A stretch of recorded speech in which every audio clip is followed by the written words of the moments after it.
नमस्कार, मैं प्रहलाद राय स्वर्णकार, प्रवक्ता जीपीसी चित्तौड़गढ़। आज हम पढ़ेंगे application of Laplace transform. Application of Laplace transform.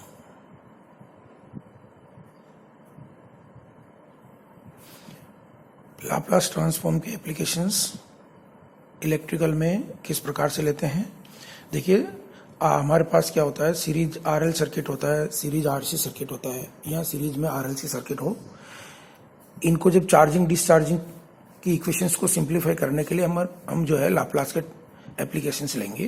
तो सबसे पहले हम करते हैं सीरीज आरएल सर्किट।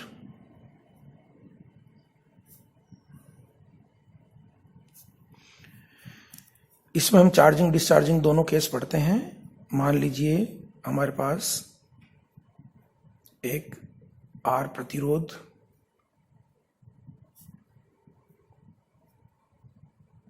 आर ओम का प्रतिरोध है, और एक चौक है, चौक कुंडली, जिसका प्रेरकत्व है एल।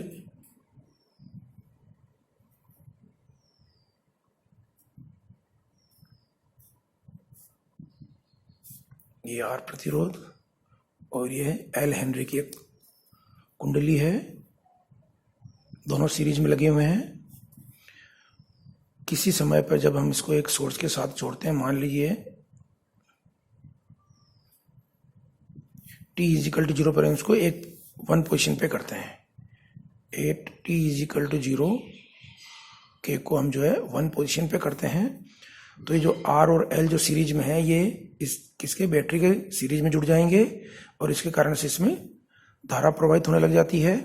किसी समय t पर 8 टाइम t, मान लीजिए इसमें धारा फ्लो हो रही है IT। ठीक है, परिपथ में धारा का मान है IT। ठीक है, तो अब हम क्या करेंगे, अब इसकी सॉल्यूशन निकालते हैं। सबसे पहले क्या करेंगे, KVL लगाएंगे। KVL लगाने पर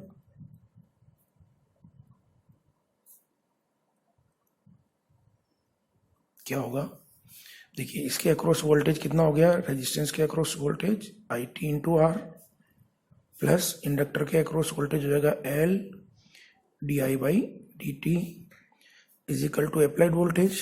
ये हमारे पास KVL लगाने के कारण से इक्वेशन आ गई। ठीक है, अब इसका सॉल्यूशन जो है हम लाप्लास के एप्लीकेशंस के द्वारा निकालते हैं। अभी हम क्या करेंगे, इसका लाप्लास ट्रांसफॉर्म करेंगे, और उसके बाद में जब ये डेरिवेटिव टर्म जो है सिंपल अलजेब्रिक इक्वेशंस में कन्वर्ट हो जाएगी पूरी इक्वेशन, उसके बाद उसको सिंप्लीफाई करेंगे और उसका वापस इनवर्स लाप्लास लेके हम टाइम डोमेन में आ जाएंगे। ठीक है, तो अब करते हैं इसका सॉल्यूशन लाप्लास के द्वारा। तो क्या करेंगे, लाप्लास ट्रांसफॉर्म करने पर taking Laplace on both side, Laplace transform both side, दोनों साइड में जो है लाप्लास ट्रांसफॉर्म करते हैं।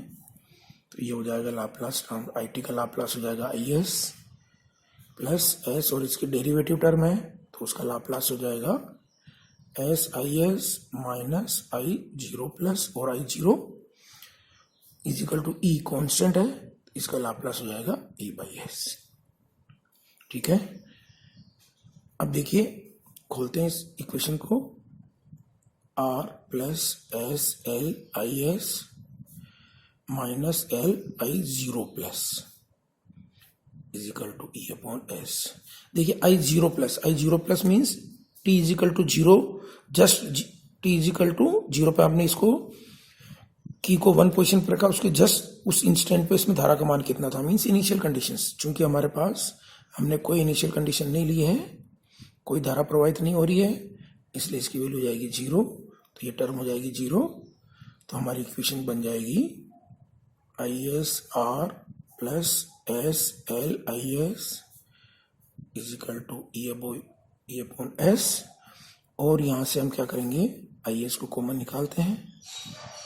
ये हो जाएगी SL plus R is equal to E upon S, और इक्वेशन होगी हमारे पास I S is equal to E upon S, S plus R by L, और एल हमने बाहर निकाल दिया तो यहाँ ले आएंगे हम अपॉन एल।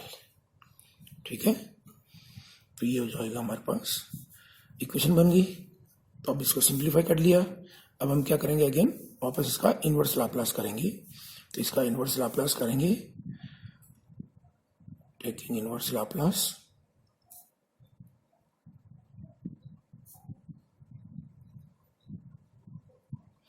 क्या हो जाएगा, पहले इसको सिंप्लीफाई करते हैं। I C is equal to, ये मान लेते हैं हम हमारे पास A upon S plus B upon S plus R by L हो गया।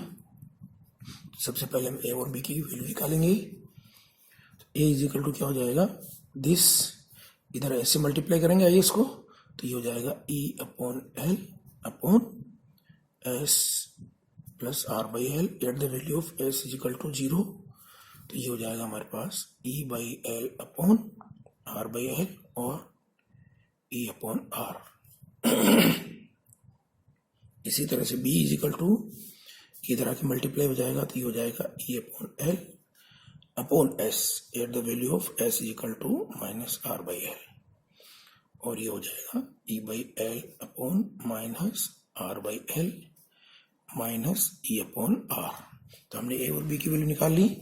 तो हमारे पास आई एस जो है ये हो गया ए means E by R upon S minus E by R upon S plus R by L. ठीक है, तो ये इक्वेशन आ गई। अब इसका इनवर्स लाप्लास ले लेते हैं।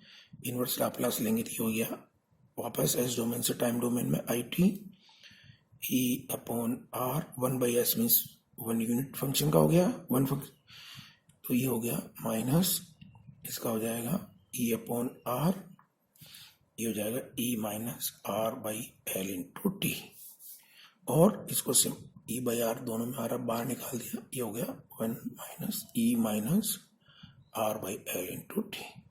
ये इक्वेशन आ गई हमारे पास।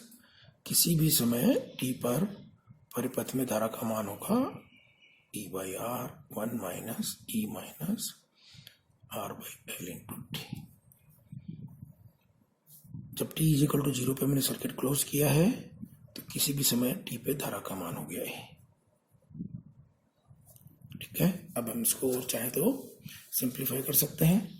देखिए E by R means maximum value of current, तो ई बाई आर को हम लिख देंगे I0, और आगे इसको सिंप्लीफाई करेंगे तो ये हो जाएगा I0 मीन्स या आई एम मैक्सिमम करंट।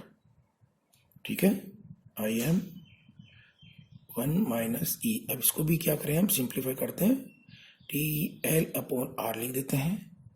क्योंकि देखिए एल अपॉन आर क्या होता है, time constant, L by R होता है हमारे पास T which is equal to time constant होता है आर एल सर्किट में, उसको टो से लिखते हैं, तो ये हो जाएगा I maximum 1 minus E minus T upon tau, किसी भी समय धारा का मान।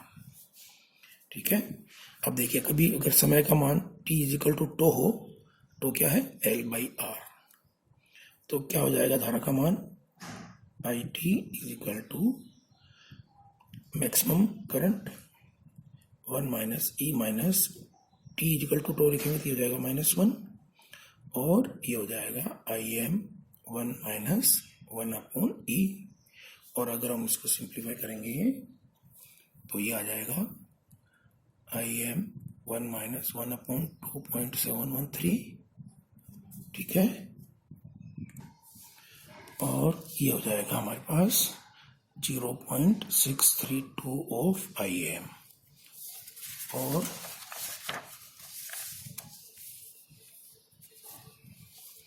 I T is equal to 0.632 of I M. I M क्या है, यहाँ पे आई एम जो है ये हो गया मैक्सिमम करंट। यहाँ मैक्सिमम करंट कब होगी, जो है फाइनल अवस्था में, और फाइनल करंट। ठीक है, तो अब हम अगर इसका कर्व खींचें, आई टी आ रहा हमारे पास आई एम 1 माइनस ई की पावर माइनस टी अपॉन 2। अगर इसका हम कर्व खींचेंगे तो कर्व आएगा हमारे पास इस तरफ ले लेंगे टाइम, इस तरफ लेंगे आई टी, और ये हो गया हमारे पास मैक्सिमम करंट आई एम।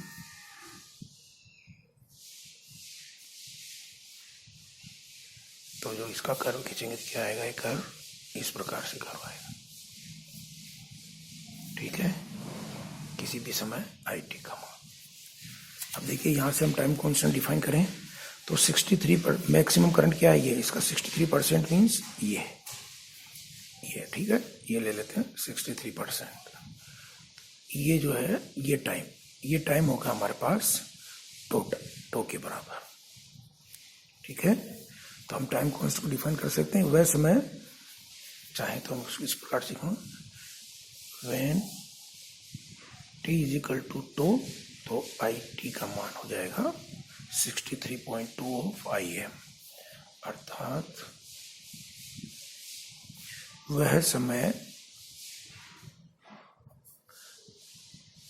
जिसमें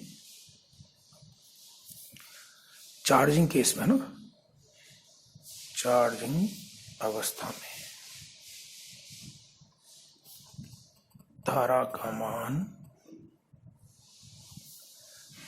अपनी अधिकतम मान, जो कौन सा होगा, फाइनल वैल्यू, अधिकतम मान का 63.2% हो जाए, उसे आरएल परिपथ का टाइम कांस्टेंट कहते हैं, समय स्थिरांक कहते हैं।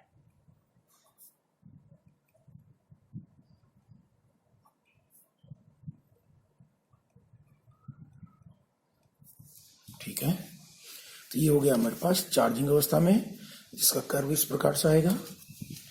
ठीक है, अब हम करते हैं डिस्चार्जिंग केस। ठीक है, डिस्चार्जिंग में क्या होगा, मान लीजिए जब अंतिम अवस्था में इसकी वैल्यू कितनी हो जाएगी, when T is equal to infinity, तो आई टी की वैल्यू हो जाएगी हमारे पास आई एम 1 माइनस ई की पावर माइनस इन्फिनिटी, और ये हो जाएगा 0, तो ये हो जाएगा आई एम, और इसकी वैल्यू हो जाएगी ई बाई आर। ठीक है, ये हमारी फाइनल वैल्यू मिल गई। अब इसके बाद जस्ट हमने क्या कर दिया, अब हमने वापस इसको 2 पोजीशन पे कर देते हैं और टाइम को कर देते हैं t0 मान लीजिए। ठीक है, डिस्चार्जिंग केस।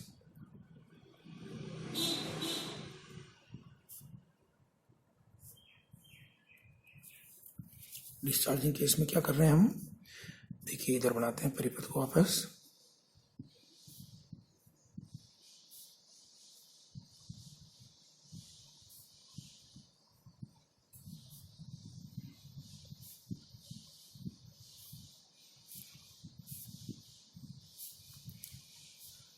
अब हमने इसको इधर जोड़ दिया और हम कहते हैं t is equal to 0 time पे हमने इसको इधर जोड़ दिया। पहले इसमें अंतिम अवस्था में करंट कितनी फ्लो हो रही थी, I is equal to E by R. ठीक है, तो जब जैसे t इज इक्वल टू 0 पे इसमें परिपथ में करंट कितनी आ रही है, I which is equal to E by R के तुल्य फ्लो हो रही है। अब किसी समय t पर, इसके बाद में हम किसी समय पर t पर इसमें धारा का मान लेते हैं आई टी। ठीक है, तो अब इक्वेशन लिखते हैं इसकी वापस, केवीएल लगाएंगे। केवीएल अप्लाई करने पर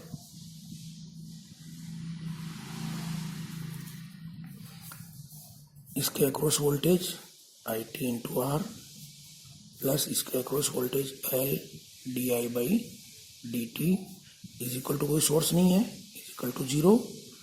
ये हमारे पास 4 नंबर इक्वेशन लिख लेते हैं। ये इक्वेशन हो गई। अब इसका सिंप्लीफाई करते हैं एप्लीकेशन ऑफ लाप्लास से। इसका लाप्लास ट्रांसफॉर्म करेंगे, लाप्लास रूपांतरण करने पर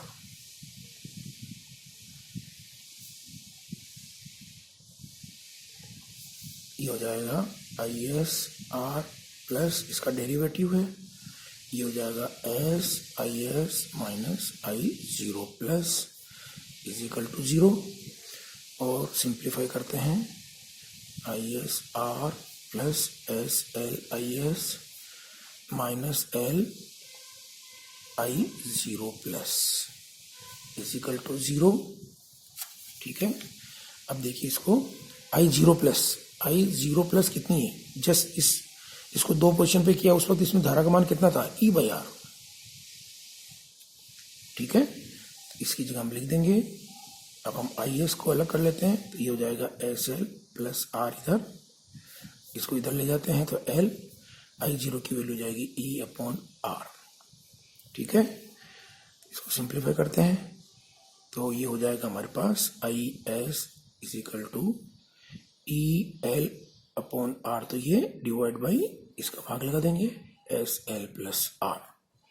ठीक है, तो ये हो जाएगा I S is equal to E L upon R, और यहाँ से हमने एल कॉमन निकाल लिया, तो ये हो जाएगा S plus R by L, तो एल से एल कट, ये हमारे पास हो गया E upon R S plus R upon L. ठीक है, अब हम इसका इनवर्स लाप्लास ले लेंगे। इनवर्स लाप्लास लेते हैं, टेकिंग इनवर्स लाप्लास,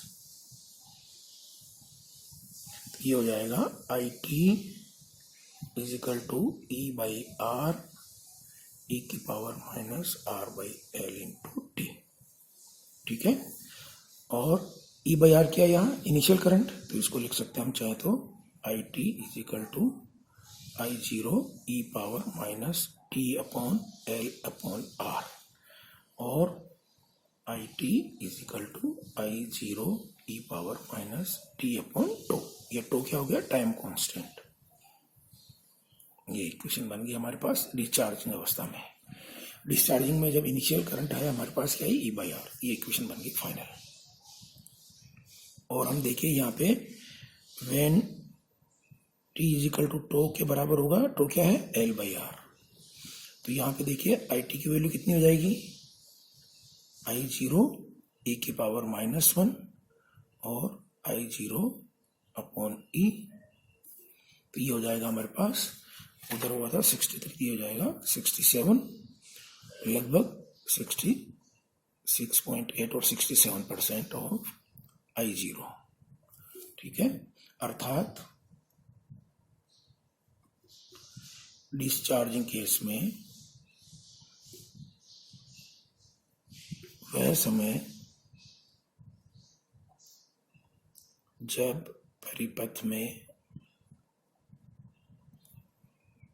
धारा का मान प्रारंभिक मान का 67% रह जाए, उसे समय स्थिरांक कहते हैं।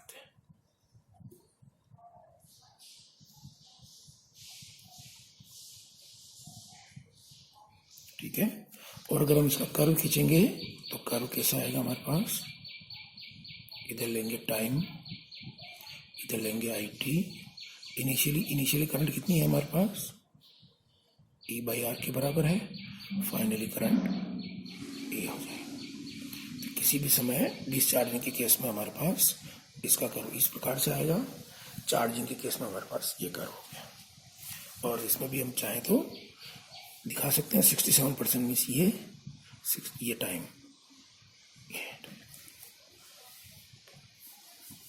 ठीक है, ये हो गया हमारे पास, सॉरी 67 नहीं, ये 1/e, ये e आएगा 1/e हो गया 33.37 है ना, 37, तो ये हो जाएगा हमारे पास 37, ये आ रहा है 37%। ठीक है, तो इस प्रकार से हम आरएल सीरीज सर्किट में जो लाप्लास का एप्लीकेशंस करते हुए उसकी चार्जिंग डिस्चार्जिंग की कंडीशंस और उसकी सॉल्यूशन हम निकालते हैं।